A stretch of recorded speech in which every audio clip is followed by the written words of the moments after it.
Bienvenue tout le monde à Sortie de classe et ce soir, Liliane Bilodeau, enseignante de 6e année, qui nous parle du journal virtuel de l'école et on a un retour de Marc-André Girard qui va nous parler ce soir des défis du nouveau ministre ou du nouveau ministre de l'Éducation. On commence le tout après ceci.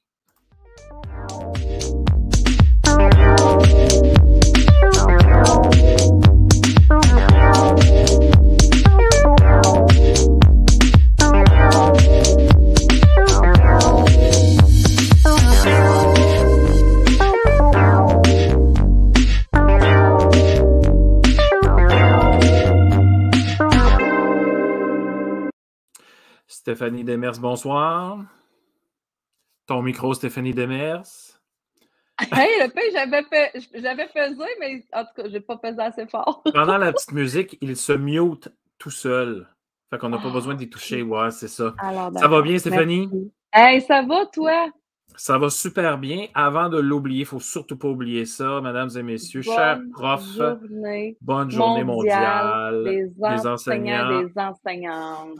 Alors, je reviens encore à l'extraordinaire dans l'ordinaire. Moi, cette enseignante-là m'a marqué. Elle m'avait dit ça. Elle dit, parce que j'avais demandé, si vous faites des choses extraordinaires, venez. Elle dit, Pierre, elle dit, tout le monde fait des choses extraordinaires, mais qu'est-ce que tu veux dire par extraordinaire? Là, je fais comme, c'est quoi ta question? Je ne la comprends pas tant, mais elle dit, parce que tu sais qu'on fait des choses extraordinaires dans l'ordinaire. Là, les deux bras m'ont tombé, j'ai dit, je t'invite, toi. C'est clair, je t'invite. Tellement. C'était dans la semaine des enseignants et enseignantes l'année passée. D- Donc, Dans le sens où ça n'a pas besoin d'être un projet qui prend le corridor au complet, là, de toutes les couleurs vives qu'il existe au monde. C'est au quotidien, dans les petites actions. et ça n'a jamais besoin d'être ça, d'être un gros projet de fou. Ça n'a jamais besoin de ça. Les enfants ne nous en demandent pas tant. Ils nous demandent d'être vrais et d'être avec eux. Alors, mais il y a des projets. Il y a des projets, puis on va en voir un ce soir là, qui va être. Oh oui. Et moi j'ai déjà essayé ça de faire un journal, puis je l'ai C'est fait une vrai? fois. Je l'ai fait une Ah fois. ouais? Ah, Oh, c'est l'ouvrage. C'est Dis-nous ça. l'ouvrage. Dis-nous ça d'un coup qu'on démentirait, là. Non, mais faut le vouloir, puis il faut y croire, puis il faut. C'est du travail quand même. Là. C'est du Ah, travail. c'est Il faut beaucoup de travail. de la révision, Absolument. puis tout ça. Mais j'ai hâte de voir Liliane comment, parce que Liliane, elle nous surprend tout le temps avec ses patentes. Là. J'ai hâte de Tout le voir temps. comment elle va nous montrer ça. Les petits messages habituels. N'oubliez pas, ceux et celles qui nous écoutent, vous pouvez commenter si vous êtes sur Facebook ou sur YouTube. On est présentement aussi sur mon compte personnel de Twitter, mais ceux qui nous écoutent sur Twitter ne peuvent pas commenter directement. Donc, si vous voulez poser des questions à nos invités, intervenir, donc ça nous gênez-vous pas. On voit vos commentaires, donc on pourra les dire. Attendez un petit peu. Il y a aussi le fait que Stéphanie et moi, nous sommes des TikTokers. Alors, allez vous abonner. Donc, on parle d'éducation, évidemment, on donne des trucs et stratégies pour l'ensemble de l'œuvre. Pour les liens de l'émission à revoir, ben, c'est ludoka.ca/sortie de classe. Et nous sommes aussi en podcast. Donc, pour nous écouter, c'est Spotify. Et le podcast, c'est Pierre qui roule. Donc, N'amasse pas mousse. Oui, Pierre qui roule n'amasse pas mousse. Et puis, non, c'est ça. Là, penses-tu que je ne l'ai pas entendu souvent? Hey, j'avais hâte de te la dire. Ça fait comme 3 émissions, je la retiens. Je dis là, je me lâche. Ah, ben, t'as bien fait. Écoute, on va laisser le plus de temps possible à notre invité. Oui. Et je te laisse immédiatement avec Liliane. Puis, tiens, on va faire. On va y aller avec de l'inspiration. Alors, je te laisse avec Liliane tout de suite après ceci. Ciao. OK, à tantôt. Bye.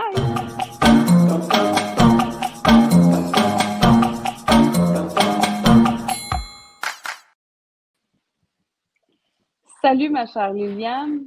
Allô? Allô? Comment vas-tu? Très bien, merci. Re-bienvenue à l'émission Sortie de classe. Merci beaucoup. Oui, parce que ça me fait plaisir. Fois. Jamais 203. Non? Ah! Je l'ai entendu! L'année passée, Liliane, tu es venue nous voir. Tu nous as parlé des ateliers mathématiques et on a longtemps entendu parler de cette émission-là parce que ça l'avait accroché beaucoup de profs. Ça l'avait intéressé beaucoup de profs, inspiré beaucoup de monde. Et là, tu reviens nous voir parce que tu vas nous parler du journal virtuel de l'école. Oui. tout Absolument. un projet. Mhm. Un projet que tu roules depuis combien de temps? Parce qu'on va le dire, là, Liliane, ça fait 33 ans que tu enseignes. Oui, tout près de ma retraite, bien sûr. Journal étudiant, c'est ma 2e année que je le fais, cependant. J'ai une belle classe depuis 2 ans, j'ai vraiment des belles classes. Puis je peux me permettre de faire des projets inspirants. Puis c'est pour ça que en français, je trouve ça bien le fun de faire le journal de l'école. J'aurais pu faire le journal de la classe, sauf qu'à un moment donné, on a fait le tour de la classe. Le journal de l'école, ben, c'est le fun parce qu'on peut aller chercher la vie en même temps étudiante qu'on a autour de nous. Puis ça intéresse plus de monde, dans le fond. Hein. Les Oui, familles, les enfants, leurs familles. Ouais. c'est ça. Et là, ce journal-là, il est distribué à tous les parents, en fait, de l'école. Oui, par le biais d'Internet. En fait, on le met sur notre page Facebook. On met le lien sur notre page Facebook. On l'envoie aussi à tous les parents par email, par courriel. Mhm. Alors, les parents reçoivent le journal à la maison Parfait. sans avoir besoin de Et sortir pour aller l'acheter. non, c'est ça. Puis là, c'est super écologique en plus. Absolument. Comment tu gères tout ça? Tu sais, là, tu rentres parce que là, toi, on sait, tu sais, tu travailles, tu n'as jamais travaillé de la même façon. Tu sais, tu mets les élèves au centre de leurs apprentissages, tu travailles en atelier, tu favorises beaucoup la collaboration, la coopération entre tes élèves.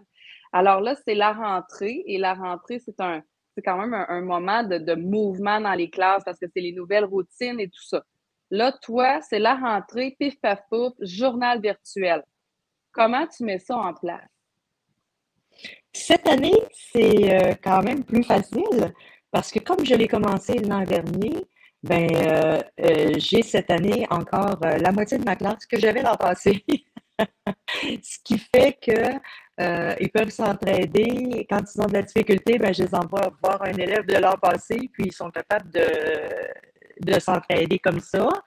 Je favorise beaucoup aussi l'autonomie. Mais moi, j'ai des élèves de 6e année, puis ce que je crois, c'est quand tu as des élèves de 6e année, il faut que tu les prépares au secondaire. Donc, je favorise énormément l'autonomie. Les enfants doivent être responsables et en plus, cette année, j'ai une classe d'anglais intensif. Alors, lorsque les élèves choisissent, parce que c'est pas quelque chose qu'on impose aux enfants d'aller en anglais intensif pour nous, donc ils choisissent de venir en anglais intensif. Donc, je le répète, lorsque ça va moins bien, tu as choisi un parcours accéléré, donc il faut que tu suives. Il faut que tu sois accéléré, toi aussi, là. Ouais. Oui, il faut que tu sois capable de faire ce que je t'ai demandé sans que je sois toujours en arrière de toi pour te répéter que tu dois faire ça ou ça. C'est ça. Absolument. Puis là, tu as ta cohorte de l'année passée qui est capable, en plus, de te donner un coup de main là-dedans. Donc là, ça te fait une coupe de paire de bras de plus là, pour gérer ton projet. Absolument. Oui, puis tu vois, l'an passé, on avait une rédactrice en chef qui était moi, tu sais, qui m'occupait de regarder tous les articles, tout ça. Et cette année, comme on l'a déjà fait l'an passé, j'ai un élève qui a beaucoup de talent. Il est vraiment là chaque fois que j'ai besoin. Alors, j'ai décidé de le nommer co-rédacteur en chef avec moi. Alors, si j'ai pas le temps parce que je suis en train de travailler avec un élève, ben, je vais dire, va voir Jérôme, Jérôme va t'aiguiller, va lui montrer ton texte, demande-lui de qu'est-ce qu'il en pense. Wow! Et là, ce Jérôme-là, il doit être vraiment choyé. Il est responsabilisé, en fait. C'est comme un rôle assez important. C'est toujours valorisant. Oui, c'est toujours très valorisant pour un enfant. Oui. Absolument, vraiment. Mm-hmm. Et là, comment tu as parti ça? Parce que là, vous avez fait la première édition, vous êtes en train de finaliser tout ça. Et là, tu travailles avec quelle plateforme d'abord? Bon, alors la plateforme que j'utilise, c'est Mad Mags. Mad Mags, c'est une plateforme française. En fait, ça vient de l'Europe. Donc, j'ai choisi cette plateforme-là, en fait, parce que je me souviens même pas comment je l'ai découverte, en fait. Puis, je l'avais utilisée pour faire un magazine à un moment donné sur les femmes qui ont marqué le 20e siècle ou le 19e siècle. Puis, j'ai vraiment aimé ça. J'ai trouvé ça le fun parce que c'est une plateforme qui permet aux élèves de collaborer tout le monde travaille sur le même projet, envoie son travail, je le regarde. Même moi, ce que je fais, c'est que j'imprime le travail. Disons qu'il y en a 10 qui me l'ont envoyé, j'imprime les 10 feuilles parce que je mets au surligneur les choses à aller corriger.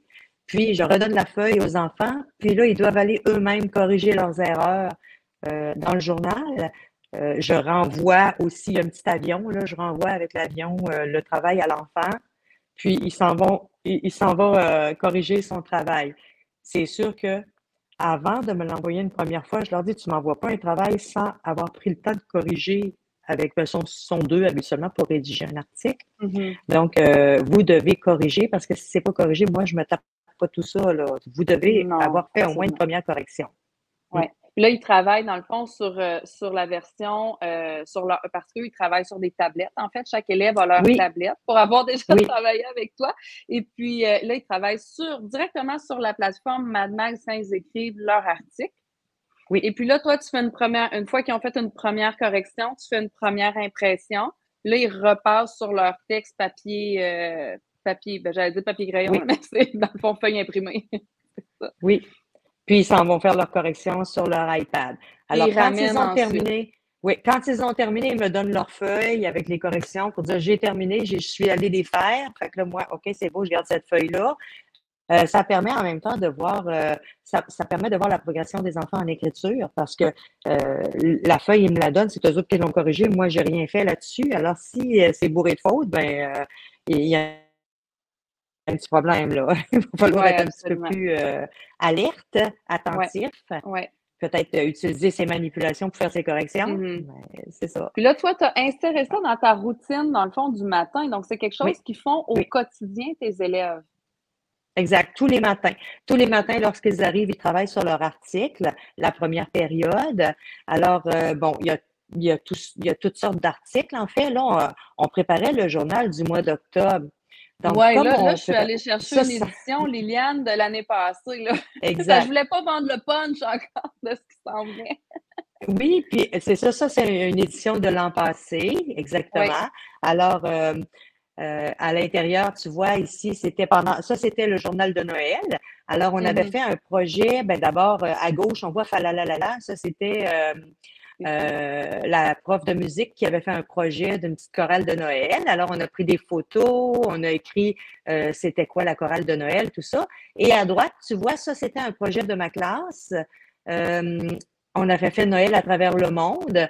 Alors, on voyait, on avait pris en photo, en fait, toutes les maisons des enfants, les maisons qu'ils avaient construites en mathématiques et en arts plastiques. Puis, sur chaque maison, il y avait des codes QR. Je ne sais pas si as-tu l'autre page aussi ou bien tu as juste ces deux pages-là? J'ai l'autre. Ouais, non, j'ai cherché l'autre page. Ouais, non, c'est OK. Alors, la page d'après, si on l'avait, tu verrais que il y avait plusieurs codes QR. Il y avait un code QR sur chaque petite maison. Oui. Puis là, quand une personne arrive avec son téléphone, peu importe, et va scanner le code QR, ça racontait l'histoire d'une famille à travers le monde. Comment est-ce qu'ils vivaient Noël. Alors, en même temps, c'est un projet ECR, là, où on voyait comment on célèbre Noël ailleurs dans le monde. C'était assez complet, disons, comme projet, celui-là.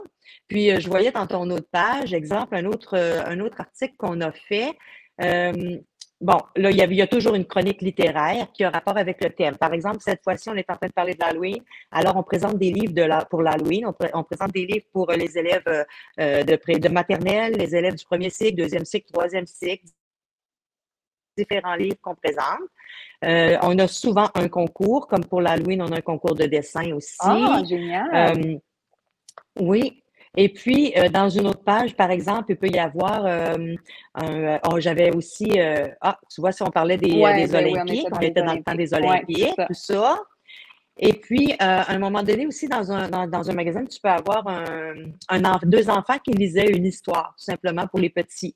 Alors, ils racontent, si c'est la Saint-Valentin, ils vont raconter une histoire de la Saint-Valentin. Alors, quand les gens cliquent sur le lien, on voit deux petites filles en train de lire l'histoire, de raconter l'histoire aux enfants. Donc, c'est vraiment un journal qui est interactif. C'est ce que j'allais dire. Donc, tu as vraiment un journal interactif. C'est super intéressant, là. Et là, tu intègres, là, tu es vraiment dans l'intégration du numérique à pleine puissance. Oui. Absolument, oui. Des fois, ils mettent, par exemple, comme là pour l'Halloween, ils ont des idées de recettes. Ou comment, c'était comment, quand on a une citrouille, là, comment est-ce qu'on peut ensuite l'utiliser, la citrouille? Alors là, il y avait des recettes à la citrouille. C'est ça. Et dans ce temps-là, ben, on n'a pas nécessairement toujours. Parce que c'est sûr que la plateforme nous donne certains canevas, OK? Des canevas de pages. Alors, il y en a qui ont plus de photos, il y en a qui ont plus de texte, tout ça. Alors, il faut vraiment choisir la page. On peut pas décider qu'on va avoir 3 photos, deux colonnes de texte. C'est déjà décidé. À moins qu'elles soient déjà offertes, là, ce choix-là soit offert. C'est déjà décidé. Donc, parfois, c'est un petit peu plus difficile là, de faire fitter tout ça, là, en bon français. Puis, je disais ça parce que, je me souviens, j'ai perdu mon fil. C'est ça. Donc, c'est ça. Le Mad Max ne nous permet pas nécessairement là, de choisir exactement comment est-ce qu'on voudrait l'avoir, mais il nous donne quand même plusieurs possibilités. C'est ça, on a beaucoup de possibilités quand même là, de ce qu'on veut faire. Ah oui, je sais. Je disais qu'on n'avait pas nécessairement de la place pour mettre toute la recette. Okay, des fois, ils mettent plusieurs recettes, tout ça. Alors, ce qu'on va faire à ce moment-là, c'est qu'on va tout simplement insérer le lien de la recette. Si la recette est sur Pinterest, par exemple, on met le lien. Quand vient le temps de publier, l'article, ben moi, j'ajoute les liens à ce moment-là pour les rendre réactifs. OK. Les gens peuvent cliquer, puis ils se ramassent sur le site avec la recette. C'est super. C'est merveilleux. Ça nous donne accès à tellement de ressources, là. C'est incroyable. Puis dis-moi, Liliane, parce que là, tu sais, ça va bien, tu as des élèves, tu as un groupe d'élèves intensifs, tu sais, mais et j'imagine que ça ne doit pas tout le temps être rose non plus, là, tu sais. Oui, ils sont autonomes et tout ça, tu sais. Ils travaillent en équipe, donc on doit rencontrer à un moment donné, j'imagine, des petites difficultés. Il doit y avoir des personnes qui prennent, parce que là, il doit y avoir des personnes qui prennent plus de place que d'autres. Là, c'est un article qu'on écrit à 2. Donc, toi, est-ce que tu utilises, là, il y a comme 2 questions dans ma question. Est-ce que tu utilises ces articles-là comme évaluation en bout de ligne? Puis, dans l'équipe, tu sais, qu'est-ce qui peut être les défis là, que peuvent rencontrer, dans le fond, les élèves? OK. Alors, mon jugement professionnel, oui. Les articles me permettent d'exercer mon jugement professionnel sur le travail qu'on fait au quotidien. Ensuite, au niveau des équipes, habituellement, ça va assez bien, les équipes, je te dirais, et ils réussissent à travailler ensemble. Ça m'est arrivé. Cette fois-ci, c'est des nouveaux, hein? Fait que c'est comme un peu des adultes avec qui on travaille. Puis, bon, je ne sais pas comment ça serait avec des adultes, remarque. Des fois, les adultes sont excités aussi. Hein? J'en connais, moi. Mais oui, j'ai été obligée de défaire une équipe. C'était une équipe de 3. Habituellement, je prends des équipes de 2. Donc, j'ai été obligée de défaire une équipe parce que là, il y en a un qui perdait vraiment carrément son temps. Et ça a été une très bonne chose. Il m'a produit un bel article après. Ah! Ça l'a remis dans sa zone. Oui, je les ai... Exactement. Je lui ai dit, est-ce qu'il y a un autre article qui t'intéresse? Non, il n'y en avait pas. J'ai dit, j'aimerais peut-être que tu nous parles des origines de l'Action de grâce, d'où ça vient, parce qu'on s'en venait dans le mois d'octobre. Puis je disais, ça serait intéressant d'avoir une petite histoire de l'Action de grâce, tout ça. Puis il m'a pondu quelque chose d'assez bien. Fait que finalement, ça a été une bonne chose. Puis aussi, on a des élèves qui, c'est sûr que l'article, des fois, c'est comme ça manque un peu de punch, ça manque un peu d'intérêt. Tu sais, moi, c'est pas vraiment ça que je voudrais savoir en lisant cet article-là. Est-ce que tu penses que c'est de les conscientiser, en fait, est-ce que la personne qui va lire ça, est-ce que tu penses qu'elle va avoir de l'intérêt à lire ça? Puis on le fait aussi en grand groupe. Tu sais, quand on a sorti, l'année passée, quand on sortait un magazine, on le regardait toute la classe ensemble. Puis, tu sais, les enfants, ils ne sont pas au courant nécessairement de ce que l'autre a fait comme article. Ouais, c'est ça. Oui, exact. Puis là, on s'en parlait. Puis là, les enfants, ils disaient, à un moment donné, j'avais une équipe qui aimait bien faire des sondages, tu sais. D'autres faisaient des sondages. Puis ils disaient, bon, on a fait un sondage pour savoir quels étaient les bonbons dans l'eau préférés. Bon, OK. Fait que là, il y en a tant qui aiment les bonbons de telle sorte, tant que... Puis, à un moment donné, j'ai des élèves qui ont dit, je ne sais pas c'est quoi l'intérêt de ça. Mais c'est correct. Moi, j'aime ça quand ça vient des... Oui, j'aime quand ça vient des pères, que ça ne vient pas de moi. C'est les enfants qui disent, Il me semble que ça manque un peu d'intérêt, ça, tu sais. Donc là, comment Alors, ils sont arrivés à retourner ça, là? ben, en fait, le magazine était sorti. Donc, oui, c'est pas super intéressant cet article-là. C'est pas que OK. vous êtes pas bon, mais l'article manque d'intérêt. Alors, on a pris la décision qu'on ne faisait plus de sondage. On va OK. faire des articles, mais des articles qui peuvent parler des goûts des élèves, mais pas des sondages parce que c'est pas super intéressant. OK. Mais c'est Ouais, génial.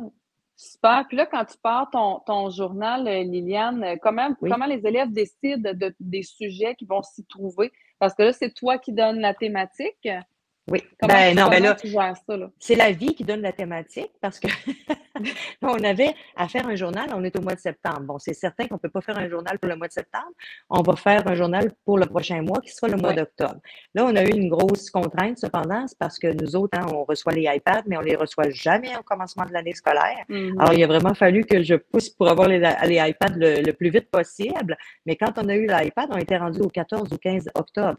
Donc là, on est le 5 octobre, notre journal n'est pas sorti encore parce qu'on a eu des retards à cause de ça. Donc, on devrait moi, je pense qu'on devrait être en mesure de le sortir la semaine prochaine. Bon, la thématique, donc, était le mois d'octobre. Qu'est-ce qu'il y a le mois d'octobre? Là, on cherche qu'est-ce qu'il y a pendant. C'est pas trop dur, le mois d'octobre, ils savent qu'il y a Non, c'est l'Halloween. ça. Il y a l'Action de grâce aussi au mois d'octobre. Donc, on sort, mais qu'est-ce qu'on va vivre pendant le mois d'octobre? Tu vois, là, il y avait la Journée internationale des enseignants, puis je ne savais pas. On aurait pu leur dire Bonne Journée internationale des enseignants, mais de toute façon, ils l'auraient eu en retard. Alors, on regarde tout ce qu'il y a, puis là, je leur dis, OK, de quoi vous aimeriez parler au sujet, parce qu'on fait comme le cahier spécial de l'Halloween. Et de quoi vous aimeriez parler? Et là, les enfants, ils vont avec leurs idées. Les maisons hantées. Où est-ce qu'on peut aller cueillir des citrouilles? Toutes sortes d'idées comme ça. Là, on a sorti aussi les personnages effrayants, comme par exemple Dr. Jekyll and Mr. Hyde, Dracula, faire un peu l'histoire de ces personnages-là, comment ils sont nés. Wow! Alors, les enfants, ils vont avec. Ensuite, je pige des noms. Puis c'est les premiers qui choisissent leur article. Tu sais. Bon, ben, vous autres, vous avez. Mais il y avait tellement d'articles au mois d'octobre que ça n'a pas fait de chichi. Là, les enfants, il y avait toujours quelque chose qui les intéressait. Là. OK. Quand ils ont fini un article, ben là, ils viennent me voir, Liliane, est-ce qu'il y a d'autres articles? Là, je regarde dans la liste, regarde, il reste celui-là qu'on n'a pas fait. Ou si tu veux en faire un autre, comme là, il y avait mon équipe justement avec mon rédacteur en chef. Lui, il dit, ben, est-ce qu'on a d'autres choses à faire? Là, je sors la liste. Puis là, il me dit, ouais, un conte, une histoire de l'Halloween, mais il dit, c'est parce que c'est vite. Il dit, est-ce qu'on pourrait commencer à travailler sur une histoire de Noël? Pour être sûr d'être prêt à Noël. Fait que je dis, oui, c'est beau, allez-y, commencez à travailler votre histoire de Noël, puis c'est vous qui la ferez. Fait que, ils suggèrent, moyen puis d'aller plus loin. oui, puis les enfants, ils suggèrent, puis moi, je suis très ouverte à ça. J'aime ça quand les enfants ont des idées puis qu'ils peuvent enrichir tout ça. Absolument. Hey, c'était super intéressant, Liliane. Vraiment, Pierre. Moi, j'ai beaucoup aimé attends, je l'ai même écrit dans le clavardage. C'est la vie qui donne la thématique. Je trouvais ça génial, premièrement. Puis deuxièmement, j'ai mis aussi le lien de ta plateforme Mad Mags. Je l'ai mis dans le clavardage. Je le mettrai aussi sur le site là, de sortie de classe. Écoute, Liliane, à chaque fois tu viens, tu n'es pas venue 50 fois non plus, mais les fois que tu es venue, j'ai tout le temps été épaté par la place que tu laisses à tes élèves dans la classe. Quel est l'avantage de laisser autant de place à tes élèves? Ben, c'est parce que quand on leur laisse de la place, il y a de l'intérêt. Hein? Plutôt que les idées viennent toujours de moi, ben, même des fois, je vais proposer des idées, puis eux autres, tout à coup, ils m'arrivent, ils disent, moi, mais Liliane, pourquoi on ne ferait pas ça comme ça? Là, je m'interroge, puis j'ai, ouais, pourquoi? OK, on peut faire ça. Si vous préférez, on va le faire de cette façon-là, parce que si ça vient d'eux, ben, on reçoit un meilleur résultat, là. Mais là, j'ai une sous-question à ta patente. Là. J'ai une sous-question. Non, ouais, un A. Il faut qu'il y ait confiance en toi en ciboulette pour être capable d'arriver et de dire ouais, mais Liliane, moi, une histoire d'Halloween, minuit moins une, pas clair. On peut-tu commencer pour. Ça prend un lien exceptionnel. Là, il me semble que tantôt, tu as dit que c'est pas la première année que tu les as, ceux-là, non? Non, en effet, ceux qui m'ont suggéré ça, je les ai depuis l'année passée. Donc, le lien est déjà là. Ton mois de septembre est passé avec eux autres. On s'entend là-dessus. Ça, c'est fait, c'est fini. Mais il y a je ne sais pas comment mettre des mots dans ce que j'ai envie de te dire, mais il y a quelque chose qui se passe à ce moment-là. Là. Quand l'élève il arrive et dit Ah non, excuse Liliane, je suis désolé, mais ton histoire d'Halloween, ça passe pas du tout. Non, mais c'est pas comme ça qu'il te le dit. Il ne te dit pas ça avec. Il n'est pas hautain, arrogance ou quoi que ce soit. Mais tu sais, il fait comme non, on va replacer les affaires, soyons réalistes. Ça ne marche pas ta patente. Mais ça te fait quoi quand un élève t'arrive avec une critique, disons ça de même, là, mettons une critique positive de ce que tu t'en allais faire? Ben, moi, ça me fait très plaisir. J'aime ça quand ils me remettent en question. J'aime ça quand, moi, je leur dis dès le début de l'année, moi, je vous avertis, je suis mêlée comme un jeu de cartes. Moi, je vais écrire des mots au tableau, je dis de quoi, j'écris d'autres choses, je mets un chiffre, je dis en dis un autre. J'ai dit, vous devez toujours me le dire, vous devez toujours me surveiller.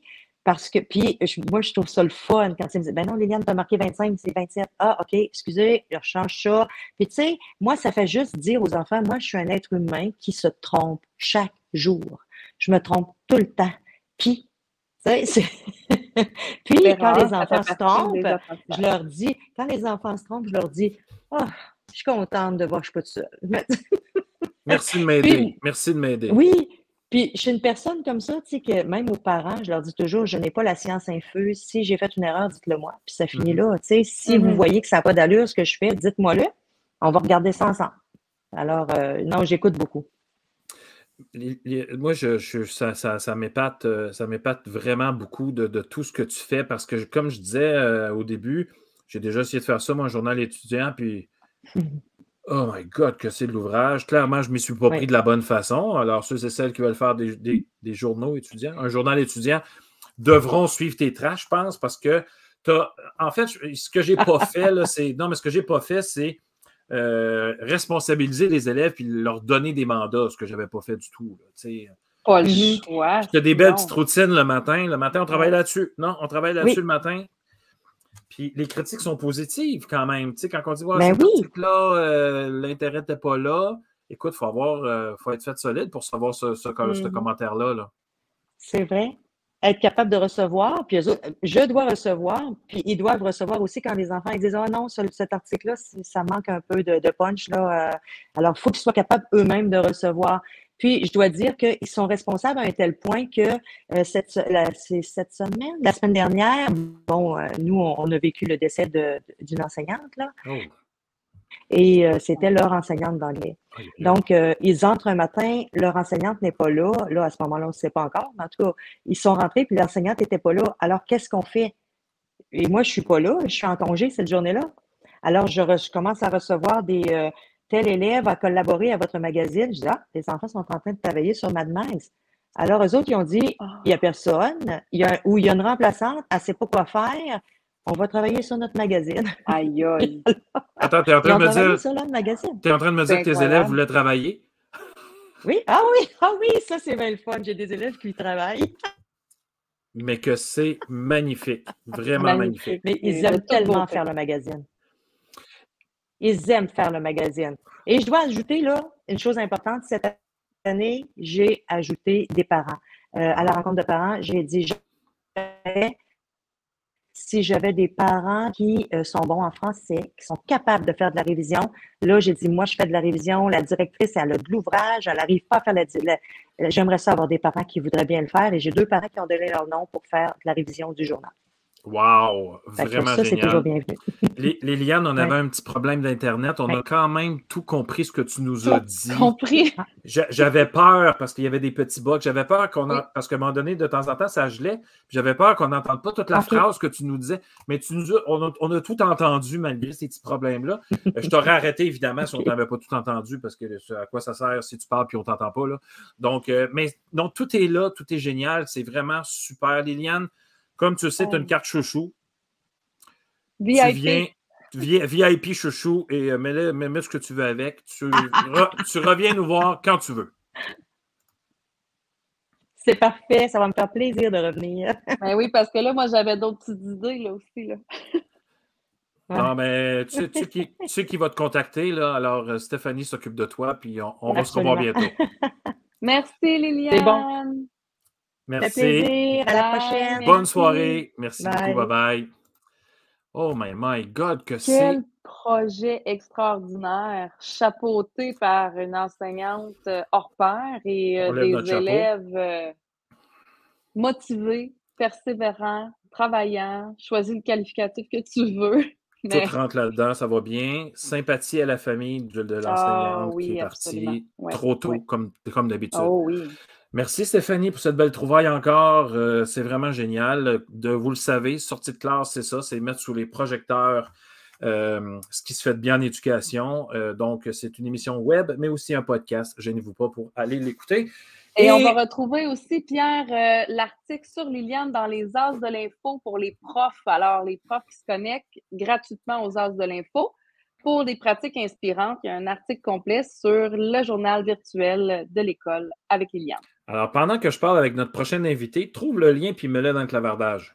Oui, je te Je te donne un devoir. Je te donne un devoir. Je te fais Et ça. on a un peu de nouveau dans la sortie de classe parce que oui, on a évidemment mettre sous les projecteurs, mais j'ai décidé que la deuxième partie, on allait peut-être essayer d'être un peu plus crunchy, si vous me permettez l'expression.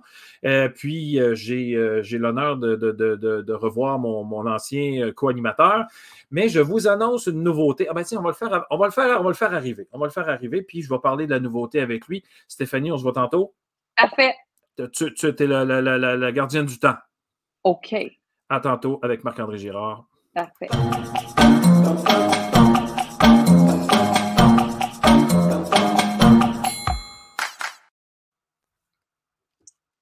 Salut Pierre! T'étais où? De quoi j'étais où? Moi, j'entendais en sourdine, j'étais là, je vous écoutais. Comment ça va? Non, mais depuis le début de la saison, on t'a pas vu. Ben là, come on, là. Mais Stéphanie, elle fait bien ça. Ah, elle est incroyable. Pourquoi je pognais avec toi? J'aimerais mieux être avec elle. Toi, je t'ai assez vu, là. Non, à soir, c'est le même, ça se passe. Hey, okay. Marc-André, je disais qu'on avait des nouveautés dans Sortie de classe et à partir de la semaine prochaine, on va avoir des panélistes. Donc, j'ai 2 personnes qui ont confirmé jusqu'à maintenant. Donc, j'ai Marc Saint-Pierre qui sera là et aussi Mélanie Paré. Donc, 2 personnes. Là, j'attends la troisième. Là, la troisième n'était pas sûre. Je ne vais pas l'annoncer tout de suite. Mais on va aussi parler, on va y aller d'un autre angle de ce que tu vas nous dire ce soir. Un petit, pour ceux qui ne se souviennent pas de qui tu es, là, puis pour nos nouveaux abonnés et tout ça, qui es-tu, Marc-André Girard? Ben, je suis directeur d'école, j'en suis à ma 17e ou 18e année en direction, 23-24 en enseignement. J'ai commencé à enseigner en 1999, tabarnouche. Après ces 20 quelques années qui sont passées, je me dis, sacrifice, que ça a changé depuis le début. Tu sais, je parle comme si j'étais un vieux de 70 ans, ça a changé. Les 20 quelques dernières années ont tellement été riches en rebondissement. Oui. Écoute, tu te souviendras, Pierre, en 99-2000, l'inquiétude qu'on avait, c'était le bug de l'an 2000. Oui. Puis moi, je me souviens, j'enseignais en Ontario à ce moment-là, puis on avait même eu une semaine de vacances de plus pour que le centre de service, donc la commission scolaire à l'époque, se donnait du temps pour pouvoir réparer les bugs si jamais il y avait des problèmes. Fait qu'on avait une semaine de plus, c'est juste pour te dire, là, maintenant on est loin de ces inquiétudes-là. On parle de cybersécurité, puis d'un paquet d'autres affaires, de pandémie, puis bon, whatever, là. Mais ouais, c'est ça, fait que je suis directeur. J'ai terminé mes études doctorales en éducation, puis... Félicitations, jeune homme! Hey, yes sir, ça me fait plaisir, merci, ça me fait plaisir que tu me dises ça. Bravo. Après 6 ans et demi, c'est quelque chose, là. Puis là, je me trouve... là, c'est pas comme je savais rien à faire, mais je me dis, aïe, ça fait bizarre de pas avoir de cours, pas de lecture à faire, pas de lecture obligatoire. Fait que c'est bien, je me repose un peu le cerveau. C'est pas des farces, j'étais plus capable de lire, là. J'étais rendu là. Même j'ai de la misère à écrire parce que tu écris beaucoup, hein. Ouais. L'essai doctoral, c'est quand même 215 pages, là. Puis fait que j'ai pris une pause d'écriture. Je prends une pause ici. On travaille sur d'autres projets, là. La maison est à vendre, on se fait construire. C'est la rentrée scolaire, tu sais, juste ça tient son gars occupé, hein. Exact. Fait que c'est sûr. Alors, voilà qui je suis. Marc-André, ce soir, on voulait parler, parce que là, on a eu des élections lundi. On ne tombera pas dans la partisanerie, on ne tombera pas non plus dans le jugement de ce qui a été fait ou pas fait, ou ce qui aurait dû, ou ce qui aurait pu, ou ce qui aurait pas. Avec des aurait dû, là, de toute façon, on ne va pas trop loin. Mais j'ai le goût de te poser la question, quels sont les défis? Ben, mettons, on en dit 3. Commençons par 3 défis. Du ministre ou du nouveau, on ne sait pas trop ce qui va se passer avec le ministre Roberge, on ne sait pas trop. Il y a des noms qui sont sortis. Là. Sylvain Dancause sur Twitter, il en a mis quelques-uns. Il dit, d'après vous, est-ce que ça peut être ceux-là, ceux-là, ceux-là? Mario Asselin, entre autres, est sorti, qui vient de l'éducation aussi. Quels sont c'est l'ancien directeur d'école. L'ancien directeur d'école. Donc, Marc-André, d'après toi, là, les trois principaux défis du ministre de l'Éducation dans les 4 prochaines années, c'est quoi? Ben, écoute, avant de répondre à ta question, si tu permets, là, le ministre Roberge, tu sais, comme tu dis, on ne rentre pas dans il aurait dû, il n'aurait pas dû, il a été bon, il n'a pas été bon, peu importe, là, on ne rentrera pas partout là-dedans parce que un ministre, c'est comme un prof, c'est comme un directeur. Hein? Il y en a qui t'aiment, il y en a qui t'aiment pas, il y en a qui veulent ta peau, puis il y en a qui sont prêts à te glorifier. Mais quand tu penses à ça, là, on va y aller le plus objectivement possible. Le ministre Roberge, là, c'est presque 4 ans au ministère de l'Éducation. Puis je te rappellerai, Pierre, que ce qu'on voulait là, à l'époque, là, avant que le ministre Roberge arrive, c'est un prof aux commandes du ministère de l'Éducation et quelqu'un qui est là de façon stable. Avant le ministre Roberge, ben, c'était le ministre Proulx. Puis le ministre Proulx avait donné une certaine stabilité, presque 2 ans en éducation. C'était un avocat qui arrivait, puis il s'est rapidement fait apprécier des personnes qui travaillent dans le milieu scolaire. Puis là, pouf, le ministre Roberge arrive, on veut un prof, on veut quelqu'un qui est là. Ben, on a eu ce qu'on voulait essentiellement. Là. Sans rentrer dans la partisanerie, comme tu dis, on a eu un prof qui était là pendant 4 ans de temps. Ouais. Donc, est-ce qu'il va poursuivre? Est-ce qu'il ne poursuivra pas? On ne sait pas.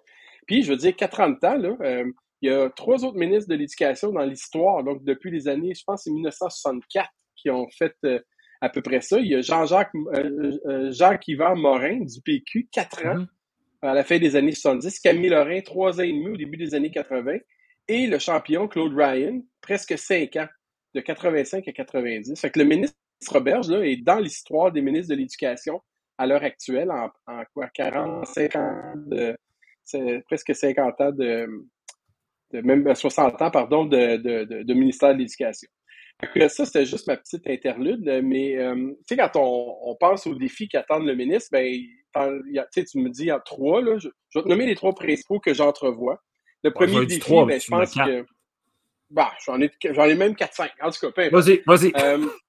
Premièrement, c'est celui qu'on peut pas éviter, là. Je veux dire, à moins de vivre dans une caverne, ben, la pénurie de personnel, c'est assez clair. On a un sérieux problème. Nonobstant la question de la COVID qui fait en sorte que des profs ne sont pas en classe de façon, je dirais, périodique, là, puis qu'on a de la misère à trouver des suppléants, on a un sérieux problème parce qu'il y a une augmentation des effectifs scolaires dans la province et on a 25% des jeunes enseignants qui décrochent. Fait que déjà, en partant, une augmentation des effectifs, moins de personnes pour travailler dans les classes. Ben, mais Marc-André, on a ce problème-là, ouais. Sans oublier ceux qui décrochent du bac. Oui, donc, ça, c'est clair. Ça, qui n'arriveront pas dans les années suivantes là, comme prof. Oui. Puis, écoute, je fais une parenthèse, Pierre. Tu sais, c'était la cérémonie de la collation des grades, là, il y a 2 semaines, quand je suis allé chercher mon diplôme. Puis, on était tous assis. Bon, premièrement, c'est tout dans le stade à l'Université de Sherbrooke. Il y avait 2600 finissants, bac, maîtrise, doctorat. Puis, j'étais assis avec le monde dans la faculté d'éducation. Et c'était la plus grosse faculté dans toutes les 6 ou 7 facultés de l'Université de Sherbrooke. Fait que déjà, en partant, on est la plus grosse. Fait que déjà, en partant, il y avait plein de profs. Écoute, Pierre, juste te dire où est-ce qu'on en est, là, comment qu'on est, nous autres, les profs, là. Pendant que le gars en avant de moi, pendant la cérémonie, tu me croiras pas, mais je te jure que c'est vrai, il corrigeait. Fait que tu sais, c'est un jeune prof qui vient d'arriver, puis il est en train de corriger ses copies pendant sa cérémonie de diplôme pour obtenir son bac. Je trouvais ça incroyable. J'ai pris une photo, puis j'ai envoyé ça à ma blonde, parce qu'il est en milieu de l'éducation, tu la connais, Pierre. Puis, tu me croiras pas, tu sais. Fait que le gars, je peux même te dire que c'est un prof de sciences. Il est en train de corriger tout l'aspect géographie physique, tu sais. Bon, fait que c'est ça. Donc, une augmentation des effectifs, une baisse du nombre d'enseignants. On est tellement dans la chenoute, comme on dit, que il y a même des personnes dans nos classes qui ont un diplôme d'études secondaires, là, des personnes qui sont pas seulement non qualifiées, mais qui n'ont pas nécessairement de bac, qui n'ont pas de DEC, puis qui ont seulement un DES, puis qui viennent faire de la suppléance.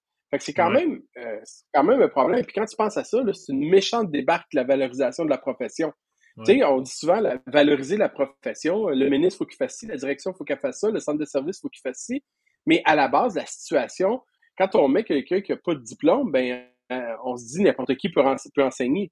Puis, moi, une des choses avantageuses, si on peut dire, de la pandémie, c'est que quand les jeunes ont été confinés à la maison, et puis que les parents ont été pris pour enseigner à leurs jeunes, soudainement, c'était comme « respect les profs ». Ouais. Mais là, on met un peu n'importe qui dans les classes parce que ça prend du monde qui est là, tu sais. Fait que, autrement dit, je pense que la solution à envisager, c'est de revaloriser, reconnaître les professions liées à l'éducation. Je ne parle pas seulement des enseignants, parce que des TS aussi, on a ces problèmes-là. Des directions d'école. Les directions d'école, c'est difficile à recruter également. Les bancs sont vides pas mal partout au Québec, là. J'ai le privilège de siéger dans des associations professionnelles de direction et d'être un peu impliqué à la Fédération des directions d'établissements du Québec. Et puis, c'est ça, les banques sont vides. Donc, moi, ce que je pense, c'est que le ministre, dans ce premier défi-là, il va falloir qu'il envisage d'asseoir tout le monde autour de la même table, peu importe que ce soit des personnes du syndicat, différentes associations professionnelles, le ministère, les parents, les écoles publiques, privées, les facultés d'éducation, une grande messe, une espèce d'état généraux 2.0, là, si on reprend les termes des années 90, et puis il va falloir trouver des façons d'asseoir tout ce beau monde-là. Moi, je lance une petite idée comme ça, une technique en pédagogie. Donc, 3 ans de bac pour être capable d'aller en classe puis de devenir un technicien pédagogue, ou ça peut être un autre nom, par exemple, un aide-enseignant qui peut prendre en charge la classe, mais qui est sous, entre guillemets, il faudrait le voir, mais sous la responsabilité de l'enseignant. Un peu comme un architecte et un technicien en architecture, un peu comme un ingénieur et un technicien en ingénierie, quelque chose, civil, informatique, peu importe. Donc, l'enseignant est là, et puis il va pouvoir se concentrer sur l'enseignement, sur la créativité pédagogique, sur un minimum de gestion de classe, et puis le technicien va pouvoir travailler de façon plus proximale avec les élèves qui ont des difficultés et puis contribuer aussi à la gestion de la classe. Fait que ça, je pense que ça pourrait être quelque chose d'intéressant où est-ce qu'en 3 ans, on est capable d'avoir des personnes sur le plancher pour venir contribuer avec une formation quand même solide et on va sauver une couple d'années et puis on va avoir de l'aide directement dans les classes. Mais j'ai une question. Oui, vas-y. J'ai une question, puis comme je l'ai dit d'entrée de jeu, cette partie-là est un peu plus crunchy, évidemment, mais c'est pour brasser des feuilles aussi de temps en temps pour voir si les choses ne peuvent pas avancer. Je ne lance pas la pierre à personne, mais si on perd des élèves, des futurs profs avant la fin du bac, est-ce que les facultés dans les universités n'ont pas une question à se poser? Ben oui, c'est sûr. Je veux dire, puis j'espère, puis tu sais, je suis pas dans le secret des dieux, puis je travaille pas dans les facultés, là, même si j'ai fréquenté pas mal des études doctorales, là, mais essentiellement, les facultés sont toujours en mode réinvention. Tu sais, les universités veulent que ça fonctionne. Fait que oui, il y a un examen de conscience à faire, il y a une remise en question, et oui, elle se fait. Maintenant, l'évolution de la pratique, elle est rapide. Est-ce que l'évolution de la préparation à cette pratique-là, avec tous les changements qui se font, elle est aussi rapide? Ça, probablement pas. Puis le milieu universitaire, peu importe dans les domaines dans lesquels on étudie, elle rattrapera jamais la pratique. Tu sais. Ils sont tout le temps en réaction. Ben oui, c'est normal, là, à quelque part. Je veux dire, c'est pas parce que du monde c'est pas vrai que le monde donne au gaz dans les facultés d'éducation, là. C'est pas vrai, là. Mais c'est sûr que quand tu étudies quelque chose, pendant que tu te concentres sur cette chose-là, les choses continuent à avancer. Puis pendant qu'elles avancent, là, après ça, ton objet d'étude a déjà pris du retard par rapport à la réalité. C'est la nature même des études universitaires. C'est pour cette raison-là, quand on parle de données probantes, les données probantes, c'est hyper important. les méta-analyses, c'est hyper important, super pertinent, mais faire une méta-analyse, ça prend des dizaines d'années, là. Ouais. Fait que, je veux dire, à l'ère du 21e siècle, quand les choses évoluent hyper rapidement, ben, à un moment donné, tu es déjà décalé sur ton objet d'étude. Mais juste pour ouvrir une petite parenthèse, les données probantes, autre question, pourquoi les données probantes ne prennent pas plus d'espace en éducation? Parce que on parle, je vais nommer M. Bissonnette, M. Boyer, qui défendent corps et âme les données probantes, puis quand tu essaies de les lire et de les écouter de façon très objective, ils n'ont pas tort dans la patente en disant, écoute, non, c'est ça, tu sais, on a la preuve que, selon les études, on a la preuve que cette façon de faire fonctionne. Pourquoi on ne la fait pas? Mais pourquoi on c'est comme le revers de la main, là, tu sais, on fait comme, ma patente, moi, je fais ça depuis des années. Est-ce que c'est ça qui se passe en éducation? Ben, je pense pas que c'est une chose ou deux, c'est une multitude de choses. Je pense que ce serait réducteur d'identifier une cause à un phénomène hyper complexe. Effectivement, les données probantes, comme je l'ai dit tantôt avant que tu parles des chercheurs, c'est incontournable. Maintenant, ce que je pense qui est important, c'est que les profs, à partir du moment où ils sont sur le plancher puis qu'ils travaillent avec des élèves dans les classes, ils sont pris dans un tourbillon qui est incessant.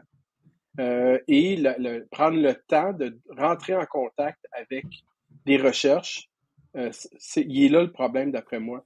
Puis c'est triste de dire ça parce que présentement, moi j'ai jamais vu depuis que je suis en éducation, on parlait de 1999, là, à quel point les chercheurs, ou plusieurs chercheurs, pas tous, sont hyper accessibles.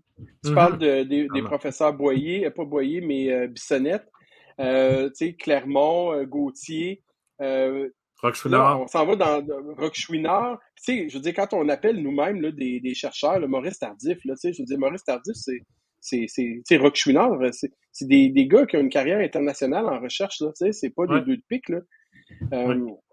Puis, tu sais, tu penses à Margarida Romero, Anne-Louise Davidson, Nancy Granger, tu sais, c'est comme toutes des profs qui sont hyper accessibles. Ils sont accessibles, mais on va pas les chercher. Alors, eux autres... Ils attendent juste ça. Ben, ils attendent juste ça, certains. Écoute, moi, j'ai vu Margarida Romero à 4 pattes dans des classes avec des jeunes faire de la robotique. J'ai vu Anne-Louise Davidson, qu'on a rencontrée à sortie de classe, là, peut-être quelques années, qui est venue monter des imprimantes 3D avec des jeunes puis des parents. Tu sais, tu te dis, aïe, ces profs-là font de la recherche, puis ils se trouvent le moment. Tu sais, faut pas oublier une chose bien importante. Dans la profession de prof d'université, il y a plusieurs volets. Tu sais, il y a faire de la recherche, il y a l'enseignement, mais il y a aussi le service à la communauté.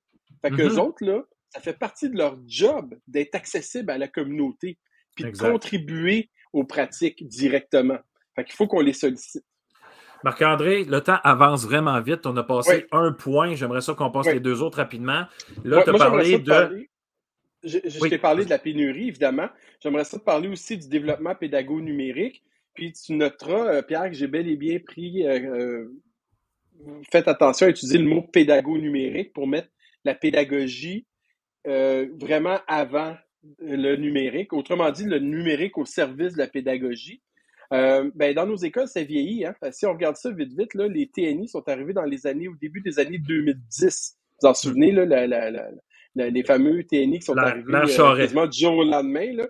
Ouais. Puis, ils ont 12 ans. Fait que là, il faut les renouveler. Les flottes de portables, Chromebook, iPad, tout ça. Un nouveau protocole Wi-Fi. Bref, il y a encore et toujours le vieillissement de notre équipement. Puis, ben, ça se renouvelle pas assez vite. Les ressources ne suivent pas toujours les besoins. Donc, et puis, toute la question de la formation, c'est toujours le même problème. Les enseignants ne suivent pas la parade parce que, là, je généralise, je m'excuse, souvent, les enseignants ne suivent pas la parade, malgré les bonnes intentions, malgré les sommes importantes qui sont disponibles, malgré qu'à chaque année à la COP, c'est au sommet du numérique, dans d'autres congrès, il y a de plus en plus de personnes qui soient là, mais toujours de la difficulté à trouver du temps pour se former, autant personnellement que institutionnellement, donc par les centres de services, par les écoles. Alors ça, c'est un problème. Le numérique est souvent relégué à un rôle de bureautique, la suite Google, la suite Microsoft Office, alors que ce qu'on veut, c'est de la créativité, du hacking d'applications, où est-ce qu'on prend une application pour lui faire une deuxième chose à laquelle elle ne sert pas au préalable. Alors, il y a toute la question du pédago numérique au soutien, donc de la pédagogie, qui est toujours à travailler, puis qui devrait être normalement dans une des priorités, à mon sens, une des priorités du ministre, du nouveau ou du même ministre de l'Éducation. Troisièmement, oui, vas-y. 30 secondes, je vais faire du pouce là-dessus, la pédagogie numérique, oui.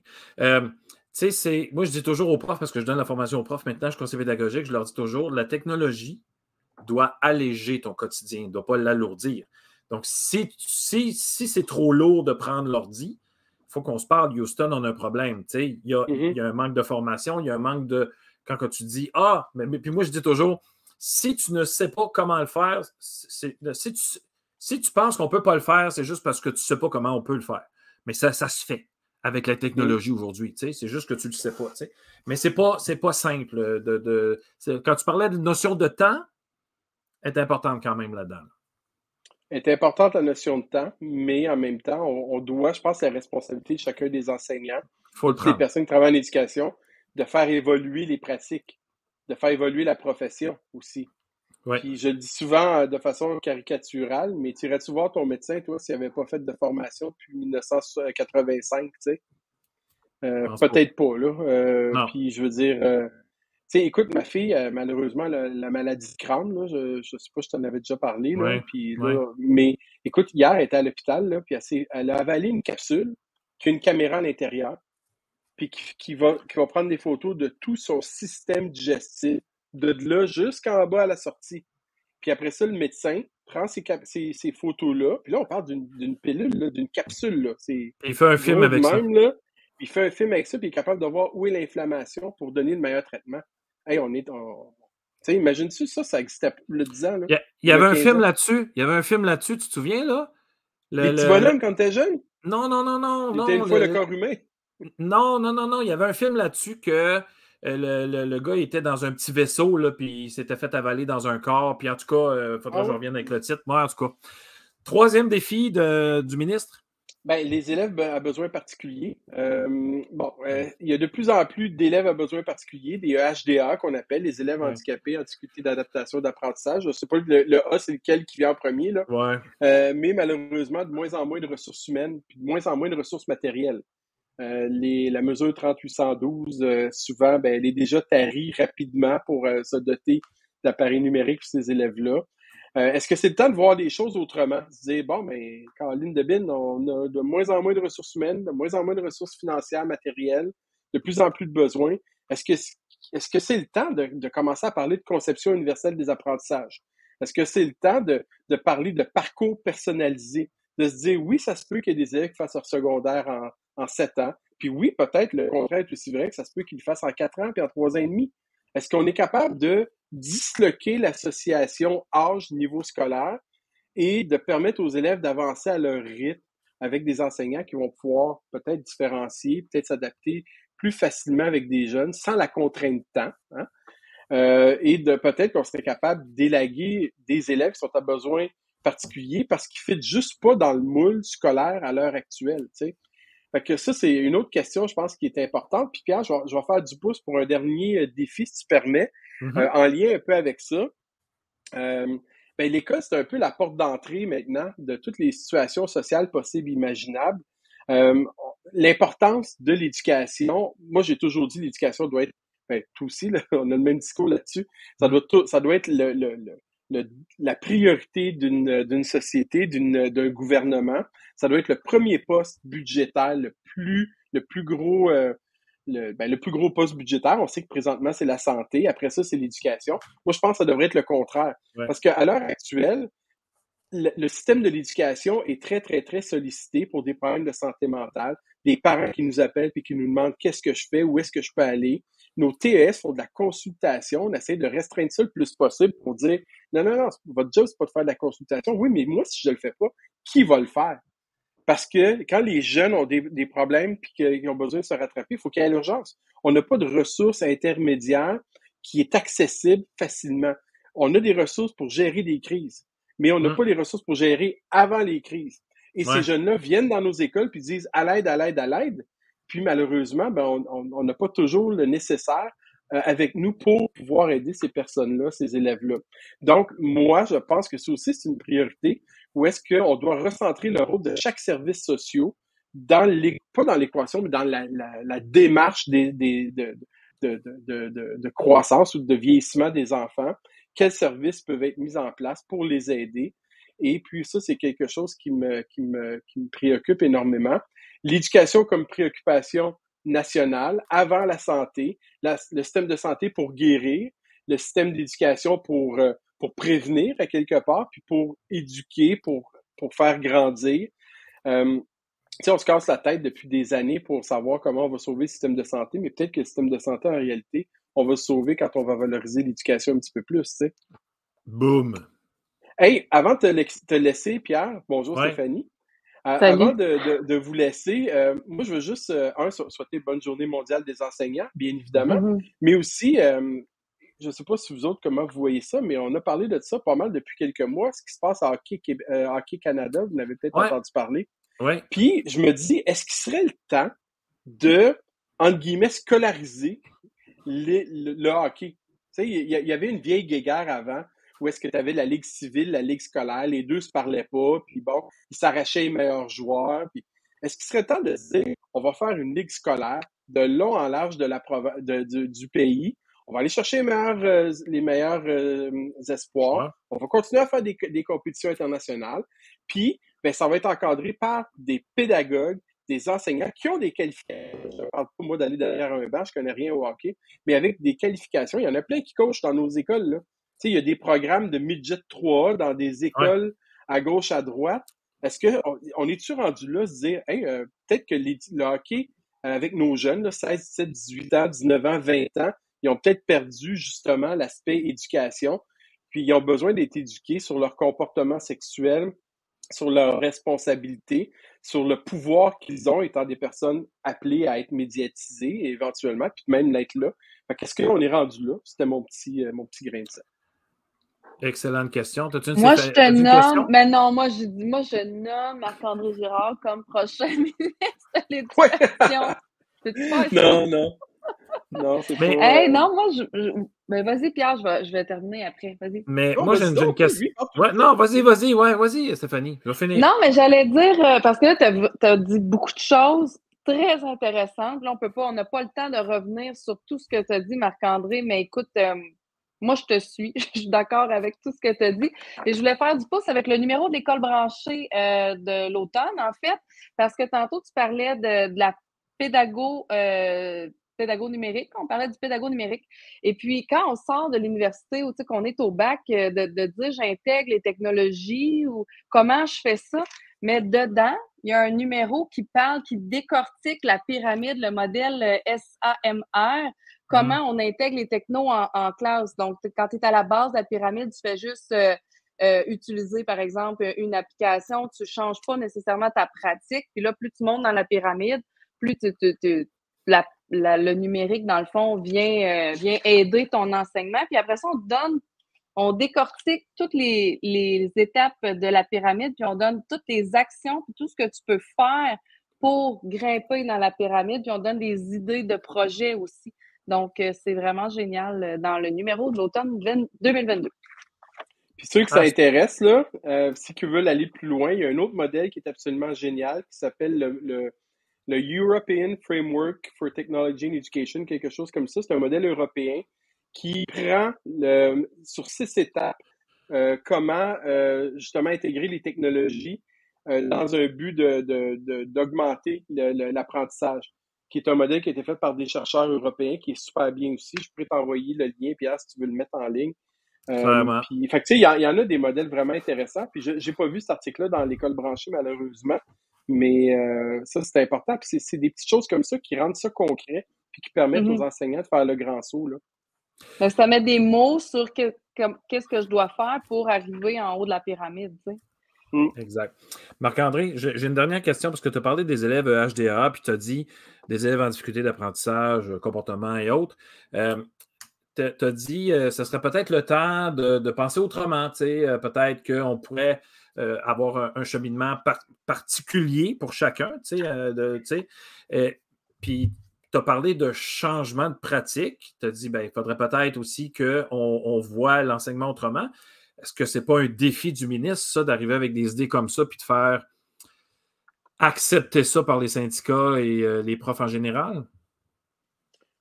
Tu sais, tantôt, je parlais d'asseoir tout le monde à la même table.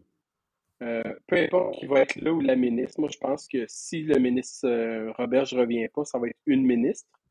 Parce que dans les journaux, il disait qu'il y avait un nombre record de femmes au gouvernement cette année, là, parmi les 90 députés. Fait que d'après moi, ça va être une femme. Mais en tout cas, peu importe.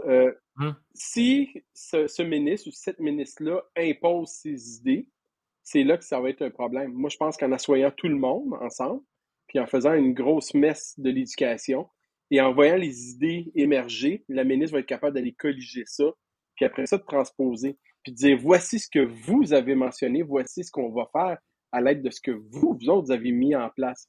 Fait que, tandis que si c'est un ministre qui arrive, puis qu'il soit ou non issu du milieu de l'éducation, puis qui dit, voici comment on va faire ça, juste dans son ministère de l'Éducation, ça va accrocher. Ouais. C'est pas comme ça qu'on amène le changement de toute façon. Non. Mais non, il faut le susciter, puis je veux dire, il faut travailler avec tout le monde qui contribue dans la base, tu sais, fait qu'avec des enseignants. Puis je sais que le ministre Roberge, comme le ministre Roux, rencontre des enseignants sur une base régulière, parle avec les associations. Aussi. Oui, des associations.